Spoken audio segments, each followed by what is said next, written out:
Hello and welcome to Axschat. I'm delighted that we're joined today by Mai Ling Chan, who is the founder and CEO of Xceptional Lab. Mai Ling, thank you for joining us. I'm delighted to have you here. We were just chatting before coming on air about our ADHD and so on. But tell me a bit more about Xceptional Labs and what it is and what you're all doing. Thank you so much. Thank you for having me. I just want to let you guys know how honored I am. I know this is an amazing long-running show, and just to be here with you guys is incredible. Usually I'm listening and watching instead of being on it, so thank you. So Xceptional Lab is one of my new babies. I call them my babies. I've been in and out of companies for the last about 12 years. It's been an amazing experience in the disability support area. And I came together with India Oakes, who is an amazing leader advocate in the disability space and augmentative communication area. And then Yona Welker, who is a visionary and pioneer in AI and neurodiversity.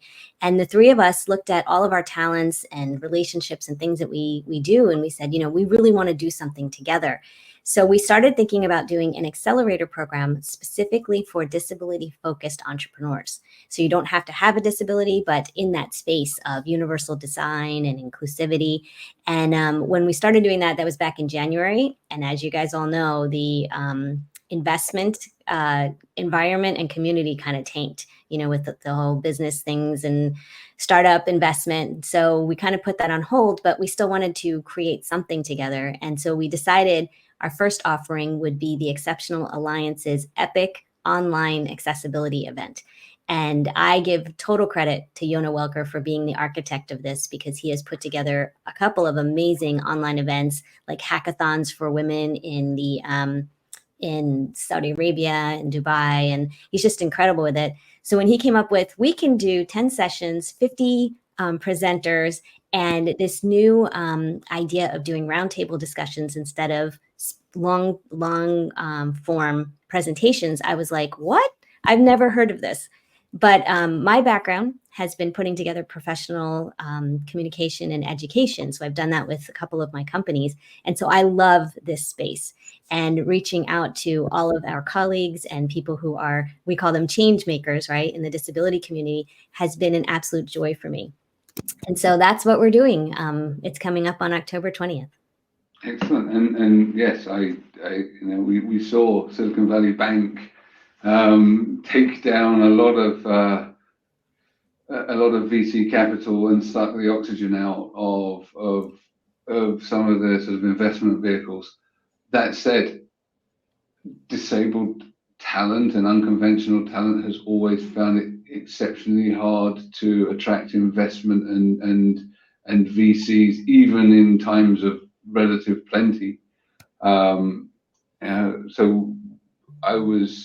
there was a great post from Kat Noon the other day, and she was quoting someone else, and I can't remember. So quoting, but she was saying, these people tend to back founders that are pale, male, and Yale, and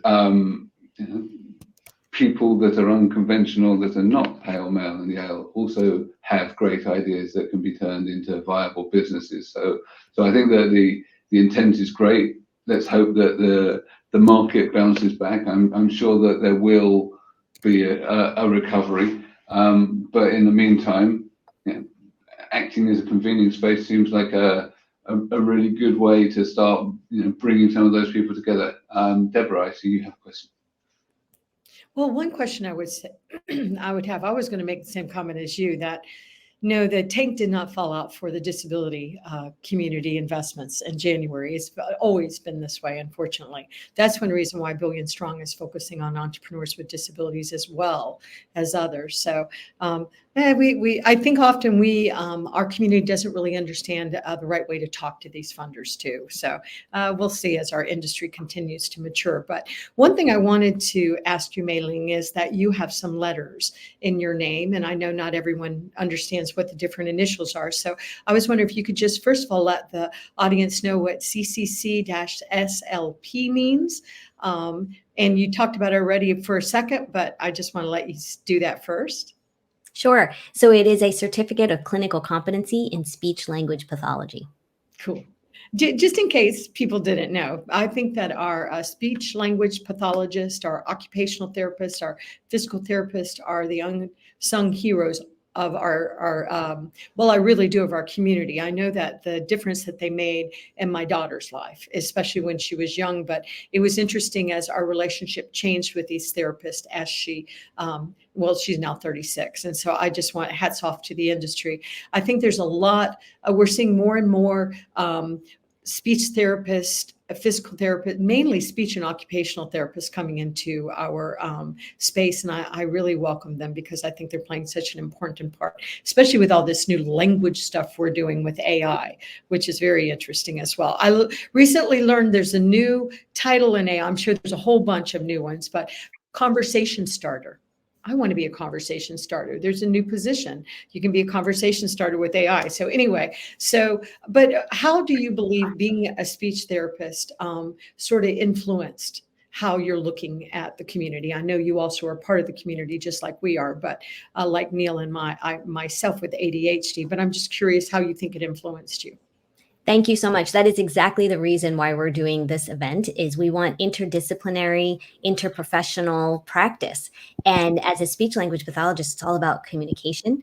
And we are talking about changing culture, vocabulary in the disability community, awareness, and it all comes from what you think these words mean. Right? And what your nonverbal communication is saying also. So I feel like there's a big place for speech language pathologists in this space. And I'm so excited for this actual event. We have 4 speech language pathologists that are going to be participating in different ways. And I've been really trying to share that and say, we need all our speech peeps to come on board, but also we need occupational therapists, teachers, designers, artists, entertainment people. We need everyone at the table.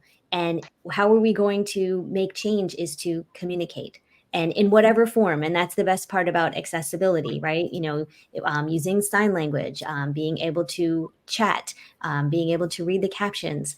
So all of this is moving towards universal design. I keep saying this is that someday us as disability advocates, we will be obsolete. We will be like the word processor because everything that is created with universal access in mind, but we're not there yet. We are at the early, just the layering stages. We're bringing awareness. We're showing people what the ramifications are. But someday we won't have to say, oh, where's that word processing computer? Because I actually had one of those in college. I dragged this thing around just so I could write papers. Can you imagine that? And we're going to look back and say, yeah, can you imagine that captions weren't always there or sign language wasn't always there? Hybrid events weren't always available. We're going to get there someday. And it's from the work that people like you guys have been doing for almost, I think you said 10 years this show has been running. That's what we're here for. And I would say, I don't think that they're going to go away like the processors. I actually think what's going to happen is we're going to shift. I know that when we started doing this show 10 years ago, we're like, there's no way we're going to be doing it for very many years because society's going to wake up and figure out that accessibility really benefits all humans.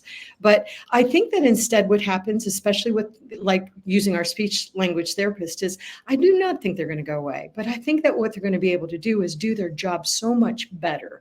We make it impossible, I believe, for speech therapists, a lot of these therapists to do their jobs. Speaking from experience, I have a daughter with Down syndrome who has continued to have communications issues. She was given speech therapy for 20 minutes once a week with 6 other students when she was in school. There is no way you can change your language with that little bit of time. So I believe what's going to happen, they're not going to go away. I think they're going to actually be able to be so much more effective because we're going to give them the tools they need to be successful. And that's a big hope I have with artificial intelligence. So, but I think their role is going to shift and change. But I think if anything, maybe we are going to value these leaders, these speech speech language experts, these therapists that really understand how our bodies work, how our muscles work. I just think what's happening is going to allow these people to bloom. I really do. But I'm an optimist, so I'm bad about that. No, I definitely want to add to that. And thank you for clarifying. I absolutely also don't think that these human service positions are going to go away. What I meant was, though, in designing, the world and how we interact, that advocacy will eventually not be so needed as it is. So thank you for clarifying that. We had entrepreneurs with disabilities in the past in the program. In your views, what are the roadblocks that they are facing today? That's excellent. That's actually my jam. I have been focusing on spotlighting people who are working in this disability space in the innovation entrepreneur area for years. I have a podcast, so I've interviewed over 100, and I think it's up to 150 guests now. I have 3 books that I've published, and spotlighting people's specific stories of creating something, going through challenges, and continuing to progress. And so one of the threads that I keep finding is people are they're first of all hesitant to share that they have a disability with investors. So that is one of these startup pitches things, the elephant in the room, do you share it? So for some people where it is seen and visible, then that is something that they don't have to address. If it's not like myself, where ADHD, is that something that you want to share, because that might be seen as a detriment. It might be seen as putting you behind all of the other entrepreneurs because you have a neurodiversity. And so it's becoming more and more acceptable, and there are more grants available and more scholarships and more specific programs out there, accelerator programs like Remarkable. I love what they're doing over there. I'm sure you guys know Molly Levitt. So people like us are helping to shed light on this, and that it is even something that is a gift, and something that is helping them to focus their power and their passion. So that's one area of it. Another thing is we're trying to get away from, we're calling it that cringe factor, like, oh, you have a disability and you're running a nonprofit. And we're trying to shift that to, no, I'm a creator, I'm an innovator, I'm an entrepreneur, I'm fearless, I'm courageous, and I have a company. So I've definitely seen that as another shift, like, should I start a nonprofit or should it be a C Corp? So there's been things that, we've been talking about. I've been in coaching with a couple of entrepreneurs in accelerator programs. Also talking about the elephant in the room is, why should people care? A lot of people, when they're pitching, they're just trying to get the investor to invest money because they're going to make money back. We're in a different area. We want them to invest money and put, their hard-earned investment into something that's going to make a difference, impact investment. And that's different. And so helping the entrepreneur who is in that disability space to be able to convey that message and to move someone to understand that this is something that I should care about. So I would say those are the top 3 things that I'm finding. Sometimes I also have the feeling that people go, oh, if someone is disabled, there'll be entrepreneurs building something for their community. And that might not be always the case.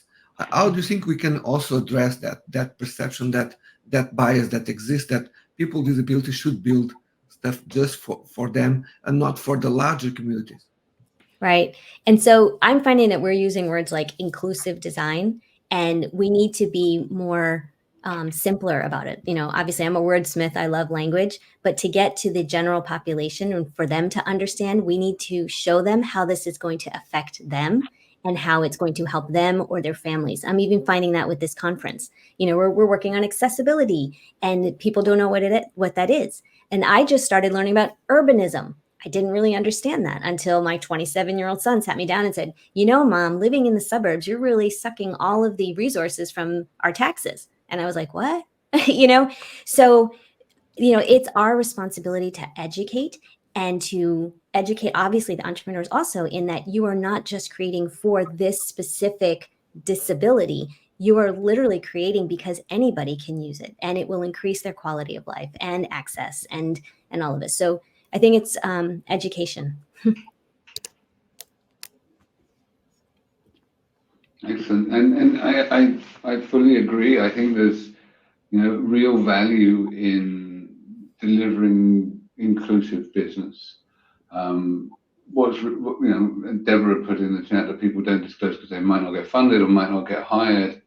People sometimes don't even realize that they have neurodivergent conditions. They go through life going, yeah, I mean, my child can't be ADHD because he's just like me. Exactly. Oh. Yeah, I got diagnosed in my late 40s, Deborah in her 50s.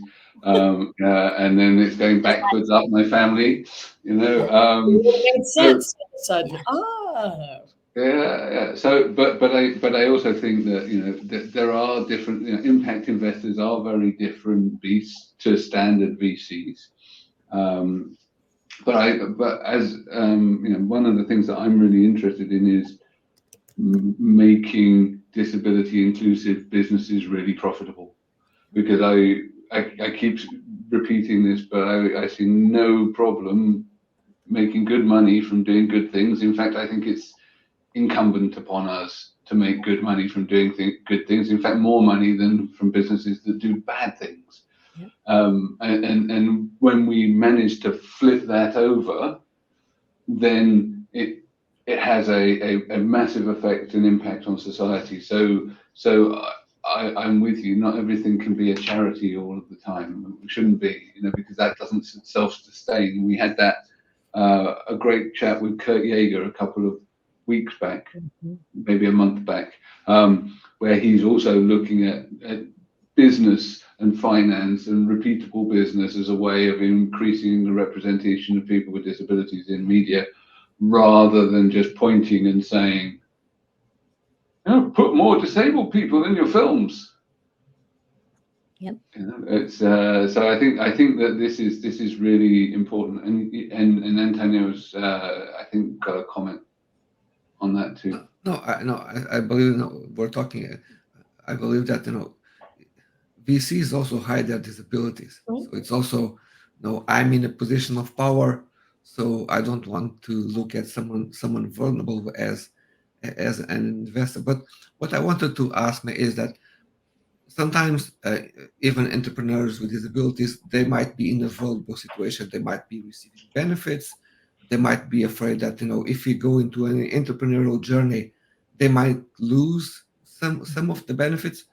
How can we make sure that if they want to embrace such a journey, they also do it in a safe way and don't put their lives and sometimes basic things in their daily lives at risk?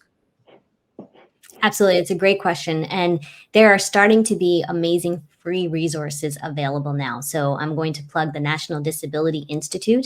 There's a small business section there that Nikki Powis is heading, and she is also a presenter at the event. And what they're doing is just providing a plethora, inundating information, webinars, you name it, on how to get started, how to look at your funding, how to, I think, the big question that you actually just brought up is, if I do this and I have an income stream, am I going to lose my medical support? How can we navigate that? And the best part of resources like that is that you now have someone that you can go to, you can talk to. And it's our responsibility, like I just did, is to get that information out there, because a lot of people who are just starting don't even know it's available. And so we need to just keep getting that out there, because they're used to the able-bodied typical types of resources, which is like your local Kiwanis, your city small business information.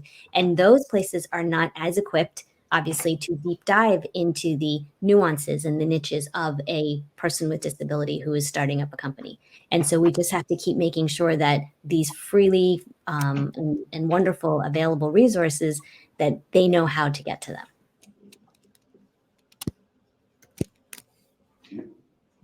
That's extremely important. I think that obviously there's a setup that's different in every country around what benefits and people can get, and at what point working becomes a problem. And I think that this is something that happens a lot in the disability community, where people wish to work more, but also need the support.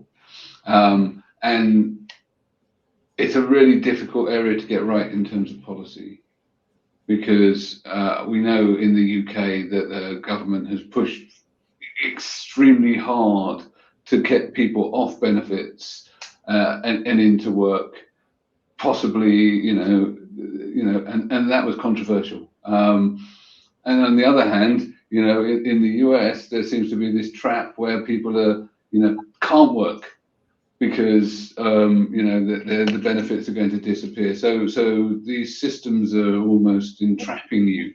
So there do need to be pathways to enable people to transition into entrepreneurship and some kind of a support mechanism for this, so that people can really fulfill their potential. Deborah, I see you. Yeah. Well, and I'll go right with that, and that I agree. I know often here in the United States, and the United Kingdom is bad about this as well. We have a tendency just to focus on ourselves, and we really need to make sure all of our entrepreneurs, including the entrepreneurs outside the US and the UK, are meaningfully included. And as you said, Neil, we get certified as entrepreneurs with disabilities by our countries that we are incorporated in, not all of our offices, it's your main incorporation. So it's very important that these programs be global, which is why, once again, Billion Strong is working on this with our country partners, because we want corporations to include us in their supply chains. But at the same time, we need to make sure it makes sense for the brands. I see some I know of a certification, for example, that they're certifying, things that do not make sense to corporations, that corporations do not buy. And accidentally, that can become a trap for our community as well, not really understanding what the true needs are of, a potential client, a potential funder. I remember when I first started in entrepreneurial in the early 2000s, people would say, what are y'all doing? What can you do? It's like, what do you need done? Okay, no, that's the wrong answer, because we have a tendency to sometimes, as entrepreneurs, try to boil the ocean instead of really being, we have to learn along the way, which is why it's so important that our entrepreneurs be more meaningfully included. And we're seeing so many cool programs that are coming up to support us. But one thing I would be curious about, Mai Ling, just to make sure that give a little bit of more attention to your conference coming up in a couple of weeks. Do you mind telling us, because I know we've already talked about some of the speakers, but do you mind just telling us a little bit more about, if people joined, what can they expect, just to give a little love to the some of the speakers that are going to be joining you? Thank you so much. I truly appreciate that. Going back actually just to the, you were talking about policy and what we can do. We are actually starting out right after the keynote event, which is by Lydia Brown. She is with the National Disability Institute and an amazing internationally recognized speaker on disability advocacy. Right after that, we're going into accessibility, ethics, and justice. And that's right, our first event there. The keynote will be provided by Dr. Victor Pineda, who's also internationally recognized. And he has the amazing documentary. If you haven't seen it, it's 37 minutes, called Unconfined. It's incredible. It's his experience during COVID. And then India Oaks will then be moderating this conversation with Edmund Asaidu, who you've had as a guest. He's the administrator of the New York City Transit Authority, talking about accessibility there. Kelby Brick, we also know him. He's a lawyer working in the advocacy space. Rebecca Williford, another legal advocate, and then Tom Foley, who is the executive director of the National Disability Institute. So that's our first big roundtable discussion. And then right after that, we go right into how can we bring major public and private stakeholders to the table to talk about investment and growth and policy. And so this is, again, I'm going to give total. Yeah, I want to say Yona Welker is the one who is the architect for this and creating it. And then the people who are involved are shaping what those questions are going to be. So in that one, we have Ali Ingersoll, who was another former guest here, Molly Levitt with Remarkable, David D'Arcangelo is going to be the moderator, and he was recently commissioner of the, the Massachusetts Commission for the Blind. Nat Lakowski, and she's very, very active on LinkedIn in her advocacy. And then Nikki Powis, who is with the Small Business Hub of the National Disability Institute. So, I mean, just coming around, we are addressing these two things that we're talking about right here. And then throughout the day, we're talking about lived experience, workplace environment. When do you talk about the accommodations that you need? And the people in there are people that who are leaders and pioneers and advocates specifically in this space. In this one, specifically to talk about is John Robinson. He's the president and CEO of Our Ability Inc. And Yes. he's doing right. So he's doing a phenomenal job. Once or twice, I believe. So I know that you have a lot of speakers, so it'd be hard to name them all. But how do you, how would somebody sign up for that? Is it a charge? Is it all in person? Is it, and I know some of these questions, so I'm just batting them over to you so the audience can hear them. Thank you. It is free. It's 100% free. And it is on one part, it is a labor of love. I'd say we got started a little late and we don't have sponsor relationships. So for next year, we'll have a better, pool of companies to connect with. But right now, we are just clearing what our needs are. And we're also actually giving each of the presenters a small stipend to thank them for participating. So I'm really proud of that. Thank you so much. We have sponsorship for American Sign Language for every single presentation. And of course, we're going to have closed captioning available. And so go ahead, say that again. No, fully accessible. All conferences should be fully accessible. It's no matter what, but certainly if they're talking to our community. So yeah, we appreciate you making all of those necessary steps. Excellent. And I've been working with people who are in the deaf and hard of hearing community and low vision and blind, and they have been helping us to make sure that everything as far as the website, the registration, onboarding, all of that is accessible as much as it can be, because we are limited by that third-party platform, when you have a plug-in to Zoom or whatever. So doing our best, but I tell you, if you talk about legacy and what you've, worked your whole life for, I feel like this is one of those things that I will personally say, you know what, I feel like I really did do something big. Congratulations. That's Thank you. why we wanted to highlight what you're doing. We can't highlight everybody, but we did want to talk about, because it seemed very timely as we are talking a lot about identity of our community and really pulling our community together in a more powerful way that honors each other. So, but it's also important to notice that the event is not going to take long. It's going to happen in just a few weeks, right? Right. Yeah. It's upcoming. Yep. Yeah, I'm starting to get nervous. When is it? It's October 20th. It's a Friday. It's all day. It starts at 7 on the West Coast, 10 on the East Coast, and then for you guys, it'll be a little bit later over in the UK.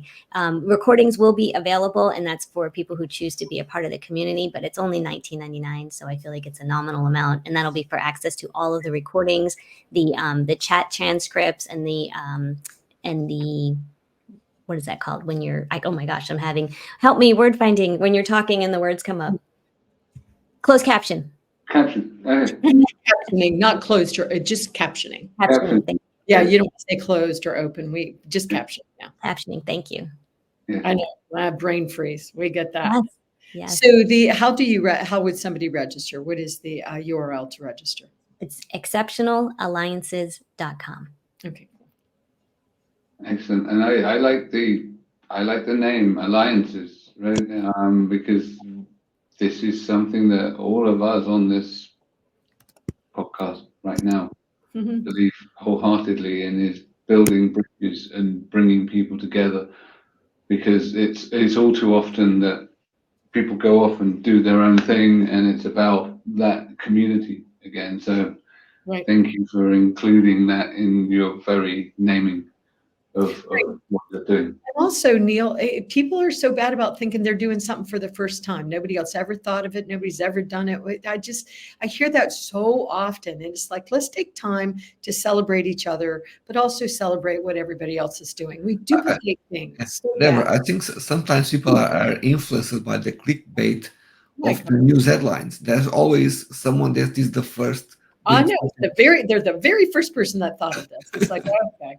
I guess we haven't been doing this for 10 years. But how many episodes? Yeah, it's like, no, all of us are doing this together. Let's celebrate collaboration and not make it all about us. Let's make it about everybody else. So that's what we try to really encourage here. So that's why we share other people's stories every week for free. Absolutely.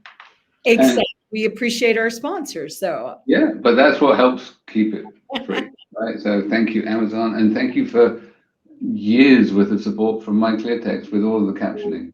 It's super important for us, and we're sincerely grateful for that long-term support and allyship. Yes. So thank you very much, Mai Ling. It's been a great pleasure talking to you. I wish you every success with your conference. I hope that you have a holiday booked directly afterwards, because I know what it's like organizing these things. Yes.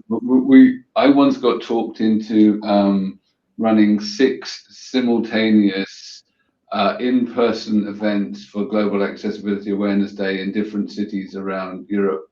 I went on holiday the afternoon we finished the event because I really needed it. Yeah.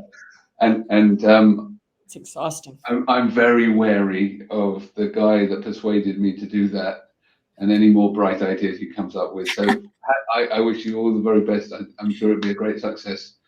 Thank you very much for your time today. Thank you for having me. I'm so honored. Thank you.